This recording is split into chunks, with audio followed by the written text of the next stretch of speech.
ကြုံဘူးလားမသိဘူးငယ်တော့အိမ်မှာပစ္စည်းတစ်ခုခုပြတ်သွားတာတော့ပျောက်သွားတာတော့ဆိုရင်တိမ်လုံးကကိုယ့်ကိုပဲလက်ညှိုးထိုးတာပေါ့နော် This must be the work of yours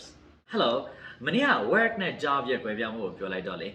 ဒီနေ့ဒီ work ကိုအသုံးပြုတဲ့အခြေအနေကိုအသေးစိတ်ရှင်းပြပေးရှင်လို့ပါဆိုပထမဆုံးကတော့ဒီ work မှာအလုပ်ဆိုတဲ့ဟိုရေဘူးရ concept လေးနဲ့ပြောလို့ရတယ်တဘောက the work of building the bridge took 6 months or it's a hard work စိုက်ဖြတ်သုံးလို့ရတယ်အလုပ်ကင်ဆိုတဲ့အဓိပ္ပာယ်လေးလည်းရှိမယ်သူကတော့ job နဲ့အဓိပ္ပာယ်တော်တော်နီးစပ်တာပေါ့နော် For example